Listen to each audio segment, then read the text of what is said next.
I think we made fun of bin Laden as an old man sitting on the floor with a blanket wrapped around his shoulders, wearing a wool hat, watching videotapes of himself, almost like a Norma Desmond character from the film Sunset Boulevard.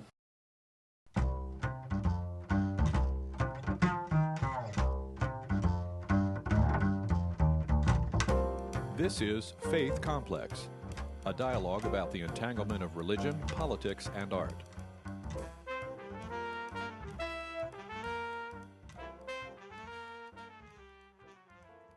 Hi, I'm Sarah Feinberg of Georgetown University, and you're watching Faith Complex. Our guest today is terrorism and counterinsurgency expert Bruce Hoffman, currently the director of the Center for Peace and Security Studies and a tenured professor at Georgetown University's School of Foreign Service. Professor Hoffman, thank you for being here. You're very welcome. I'd like to start by talking about the events surrounding the killing of Osama bin Laden on May 2nd. What can you tell us about this operation that the media has overlooked? I think what the media has overlooked in this, the killing of bin Laden, is the fact that U.S. Special Operations has really come an enormous distance. If you remember, in 1980, there was the failed attempt to rescue the hostages being held in Tehran by the Iranian students, which was really just a tragic, abysmal failure. And yet what we see is a very precise, flawlessly executed, and successful operation. 20, 30 years later, in essence, just a few years after the war on terrorism began, and you can see the progress that has been made just in the past decade. How do you account for this progress? I think it was the exigencies and the priority afforded to the war on terrorism really required, firstly, the special operations community to become far more proficient and indeed as professional as we see. And also, of course, a lot of it has to do with the close working relationship they were able to forge with the Central Intelligence Agency and with other elements of the U.S. intelligence community.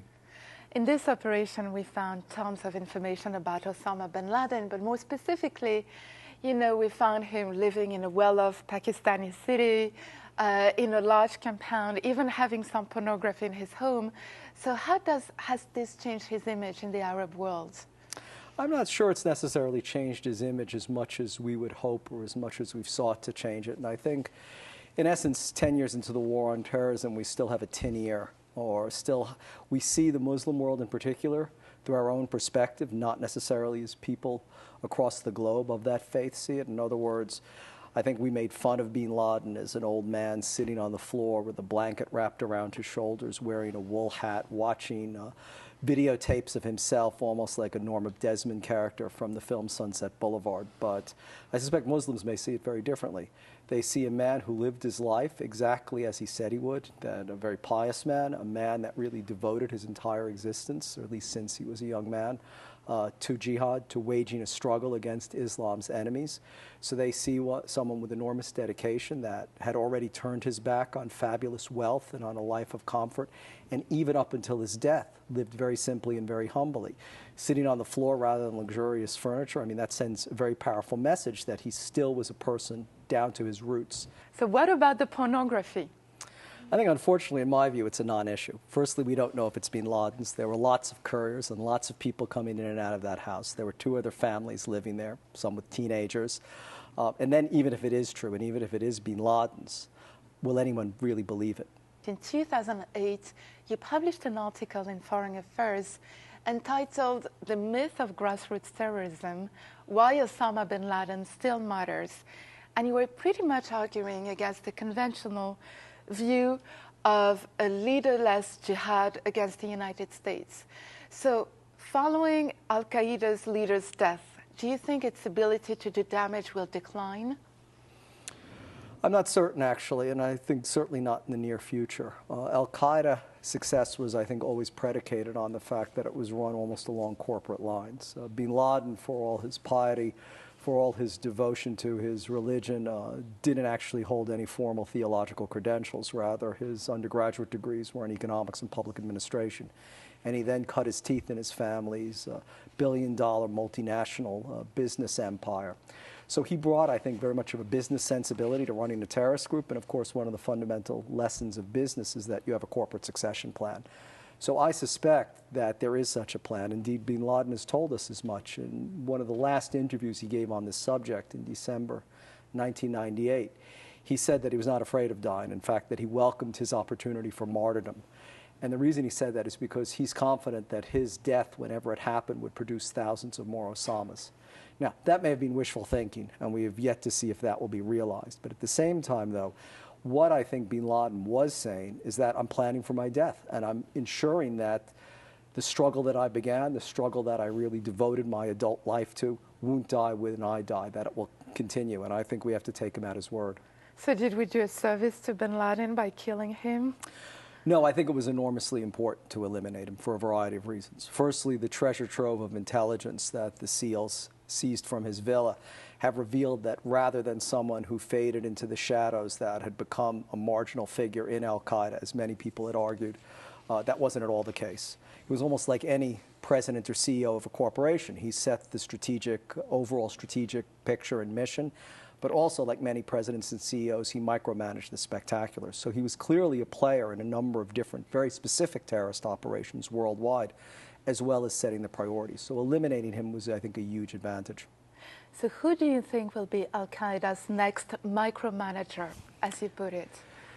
Well, when al-Qaeda merged with Egyptian Islamic Jihad in 2001, Ayman al-Zawahiri really wasn't the number two or the deputy. It was a true merger, and both of them were regarded as emirs. So I think even if he doesn't actually have the title as head of al-Qaeda, or even if the Surah Majlis of al-Qaeda does not necessarily identify al-Zawahiri as his successor, he nonetheless will exert an enormous influence over al-Qaeda. I believe he's been al-Qaeda's strategist, in fact. What al-Qaeda will probably look for is someone that is perhaps more telegenic, more loquacious, more appealing than someone like al-Zawahiri, who really lacked the charisma and lacked, I mean, I hate to say it, but the charm of bin Laden. And bin Laden did have a way of well, he was a very effective communicator. He did have a way of communicating very effectively. Zawahiri clearly doesn't have that. For years, we assumed that Osama bin Laden was hiding, in the mountainous Afghan-Pakistani border. And yet he was found deep inside of Pakistan. So why did we get it so wrong? I think in part because, again, it's this perception that we see things through our eyes, not necessarily through the eyes of either our enemy or indeed the audiences we need to reach. And I think it was preferable for us to believe that he was living this life on the run, harassed, living in a cave, half starving, or else marginalized and completely inactive in al-Qaeda operations. Yet we found out everything that we assumed as being proven entirely false. And how much do you think the Pakistanis actually knew?